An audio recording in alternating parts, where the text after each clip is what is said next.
investigated by the EGVM, the Expanded Joint Verification Mechanism. Two Rwandan officers were injured. They're being taken care of in the hospital. An FRDC soldier was shot and killed after he shot at the border post, as the RDF, the Rwanda Defense Force, just announced in their statement. This incident is being investigated. Our foreign minister has already spoken to his counterpart in the DRC, and the various authorities in Rwanda are in touch with the DRC counterparts. So we'll wait and see the outcome of the investigation. However, Rwandans and our visitors are assured of their security, and there is no issue with security in Kigali or anywhere else in the country.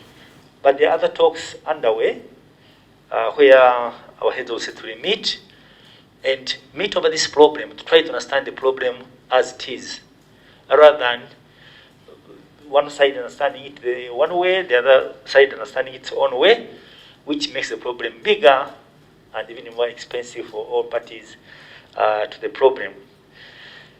So this is the second guarantee that we want to engage our partners to try to sort out the problem as it is. Then the third layer of guarantees, of course, are societal guarantees that our brothers at the borders, especially Rwandese, stay calm and watch out for their security. The security is not about our brothers in the army and police force, no. It's about all of us taking security, understanding that this is on our interest. And of course, where there is a problem, identifying the problem and sharing it with those that are concerned so that we get a solution to the problem. And these put together, we should get a solution. And I can assure you, we should get a solution to this problem. I think we have had these problems as long as I can remember. And as long as they arise, we sit down and get solutions to this problem. The leaders' meetings, the heads of government who will be here, heads of governments and heads of state, who will have about 35 of them here, those meetings are restricted, and this is the particularity of these CHOGM meetings. It's really between the leaders. But we do know what they're going to discuss. We know that the theme is delivering a common future, connecting, innovating, transforming. We know that the key things that will be delivered are, number one, climate. There's a climate emergency with the climate change. This will be discussed. It's very important because many island states are members of the Commonwealth, as are many developing countries. Number two, youth and job creation, especially digital technology jobs. It's a very important theme that's going to be discussed. And then as well as pandemic recovery and resilience. We cannot avoid this. We're all coming out of the COVID pandemic, so this will be a key discussion among the heads of government and state that will be meeting.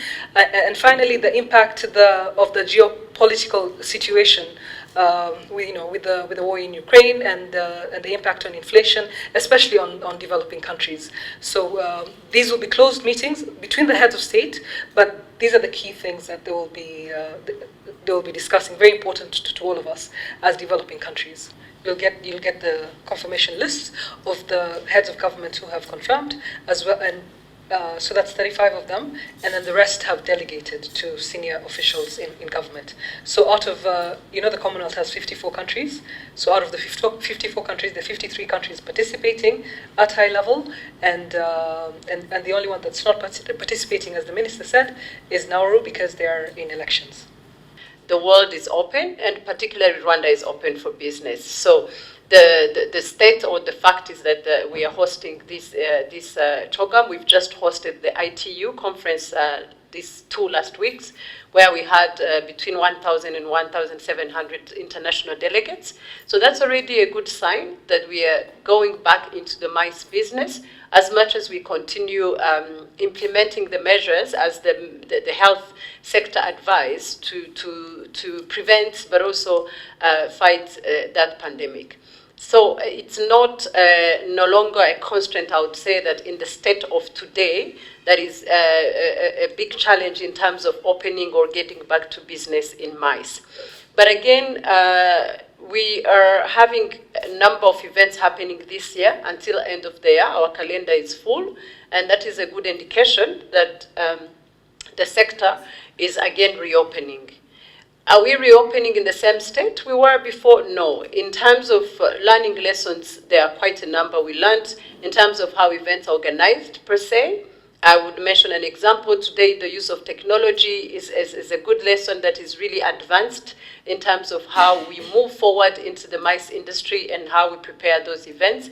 And if we are to host two CHOGM in Rwanda in the future, what would that require? I would start by saying that we are building the sector together with all initiatives and decisions taken by the government towards that. If you look at the different investments done in the last 5 years, even within the pandemic situation, we have the arena, we have the stadium which is being renovated, and some other investments that are being made that add up on what we have in terms of MICE, so that we can attract more and more opportunities. So sports sector is being one big segment in the MICE industry. We've seen that even during COVID pandemic, we hosted BAL, we hosted AfroBasket. We are hosting them again this year and they are coming. So we are, the sector is growing together with the investments the government is doing in infrastructure and all other components to make it bigger. And we also look into that perspective of looking at different segments and grow. So we have no doubt that in the 5-10 years coming, we'll be able to have facilities, but also systems and a destination that is attractive to be able to host two CHOGMs in the country, or just to use as an example.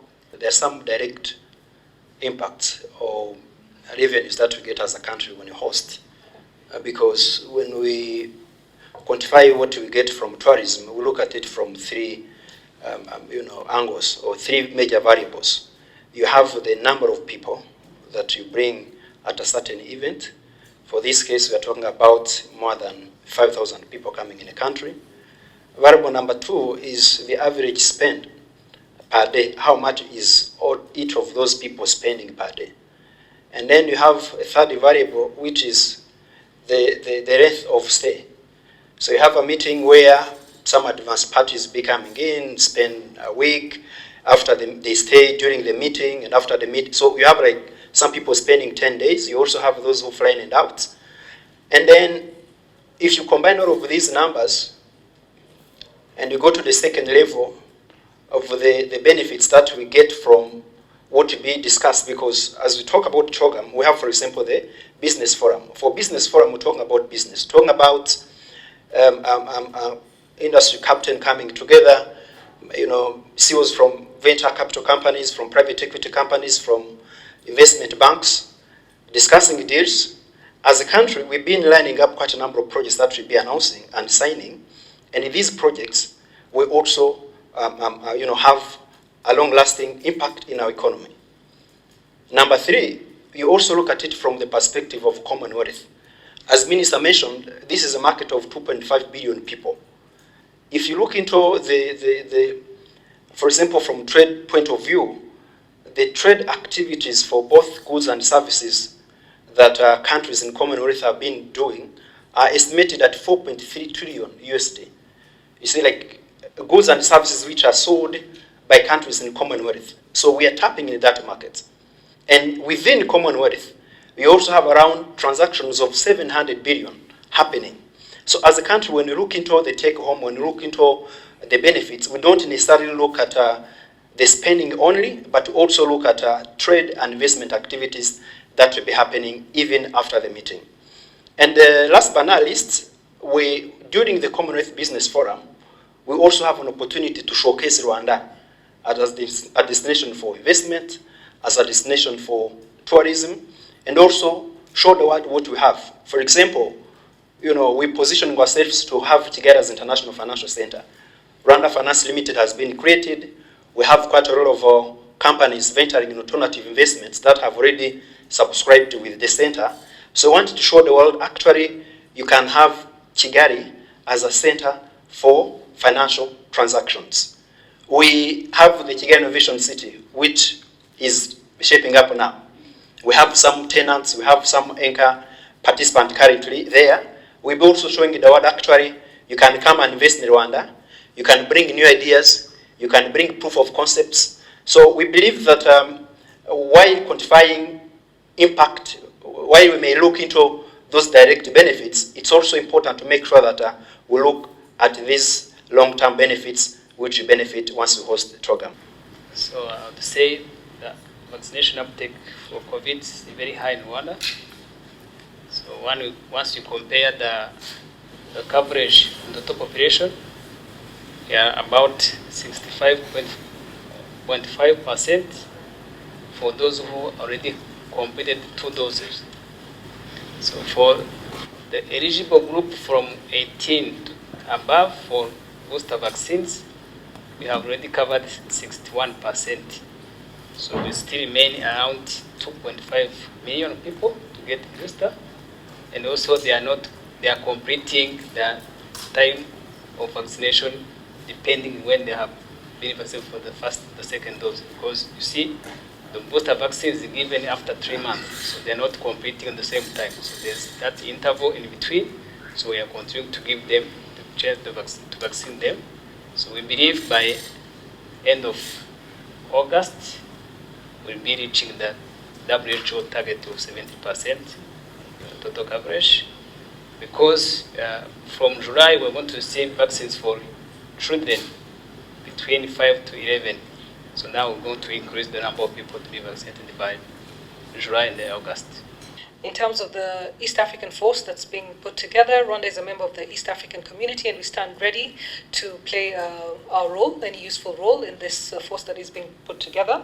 And then for Goma-based Rwandans, we guarantee the security of Rwandans within the country, and we call upon DRC authorities to also ensure that Rwandans and other residents of non-Congolese residents are also their safety is also ensured. I also I saw that the spokesperson for the DRC called upon Congolese citizens to de-escalate the rhetoric, which is good. We want to hear more of this coming from the DRC authorities, because what's happening with the hate speech and public incitement to violence is very dangerous for our region. In response to Laur's question on the cancellation of agreements, this is the prerogative of the DRC. Of course, we want to the partnerships that we had and the collaboration and the agreement were for the benefits of our 2 populations. So we hope the time comes when we are able to go back to this, because it benefits our people. But it's their prerogative, and we look to a time when these can be restored. And but we have channels.